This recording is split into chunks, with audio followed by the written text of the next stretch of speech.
su posición, sea municipal, estado o federal, llega con muchas rigideces. ¿A qué me refiero con esto? Viene arrastrando mucho de lo que el anterior gobierno venía realizando, pero siempre no se acepta que así es, que hay muchas cosas que van quedando rezagadas y que tienen que complementarse al término del primer año. No se terminan en el último año del anterior, sino en el primer año del siguiente. Cuando el periodo es de 6 años, bueno, hay más tiempo, pero cuando el periodo es de 3 años, sobre todo con presidentes municipales, se pone muy complicado. Entonces, esto ha sido de manera recurrente en México durante muchísimos años. Entonces, cuando llega el primer año, lógicamente, tiene que presentar expectativas muy altas para que la población, bueno, le llame la atención del gobierno. Y no siempre esas expectativas se cumplen, es muy difícil que se cumplan. En realidad lo que hacen es que ese primer año resuelven lo que venía de atraso y plantean ya para los siguientes años cómo va a seguir avanzando el gobierno. Entonces siempre le van a poner miras más altas. En el caso de los últimos, recordemos, los últimos 20 años prácticamente, el crecimiento del país fue muy modesto. Se habla de un crecimiento del 2.1%, pero recordemos que hubo un año que decreció a menos 6.7%. Entonces venimos de bases muy bajas.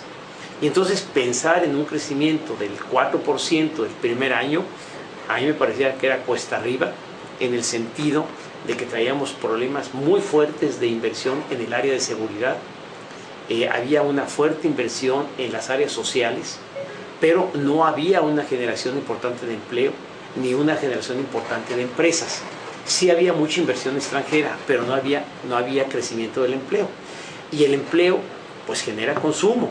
Y el consumo va a generar definitivamente un proceso de crecimiento del país que no se ha dado. Entonces, este próximo año, en donde la expectativa se está planteando, bueno, nuevamente a 3.8, y que la realidad nos ha dicho que este año con dificultad llegaría al 2, con mucha dificultad. Bueno, creo yo que las condiciones mismas del país, la propia economía norteamericana, el propio desarrollo de los mercados de capitales, los propios esquemas de inversión de las economías europeas y China y todo lo que está pasando en el mundo, creemos que es muy difícil llegar a este nivel de crecimiento. Además, no traemos tampoco una política de empleo fundamental.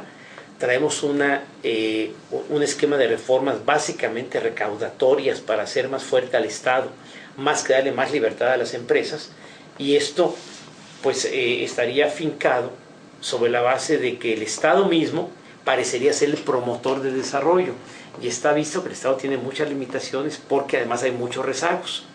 Y si a esto le sumamos todo el esquema de desastre que se nos ha presentado, que ya podríamos llamar la economía del desastre, en el caso de la zona sureste del país, sur-sureste del país, pues con más dificultades esto se va a dar.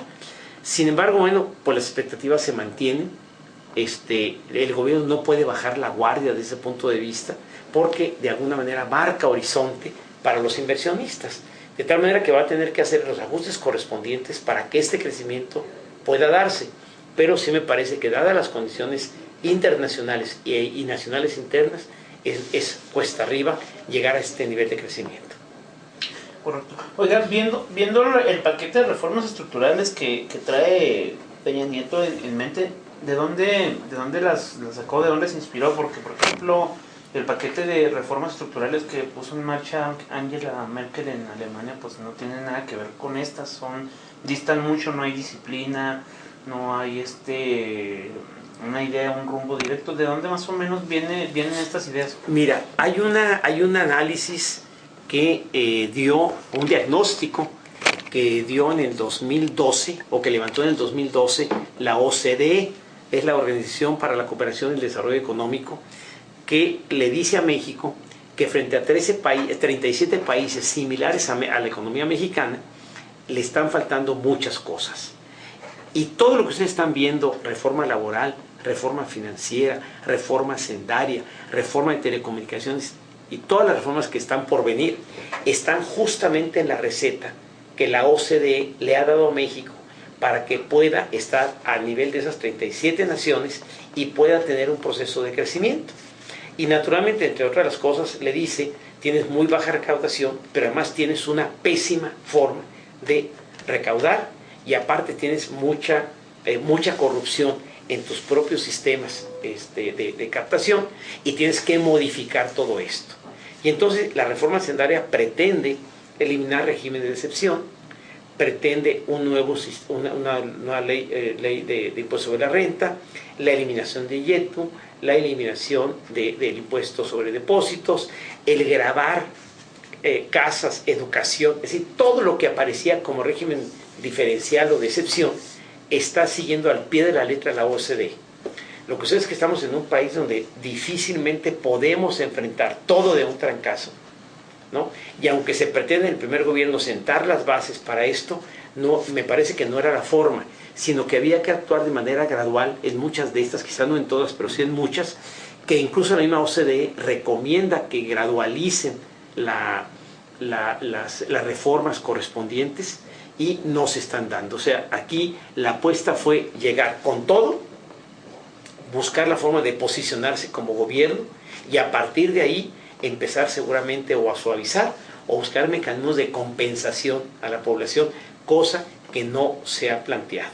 Entonces hay cosas que están doliendo, como el IVA, que están doliendo como el impuesto a las importaciones, sobre todo en el norte, pero hay otras que están presentes, que siguen presentes, como la educación, a la venta de casas, todo lo que es impuestos a productos como el chicle, el refresco, etcétera. Son los IEPS. Sí, que no te están dando realmente un resultado, y hemos visto que a nivel nacional nunca hemos visto una evaluación de qué efecto realmente tuvieron estos impuestos que actúan en el ámbito ambiental o en el ámbito de la salud.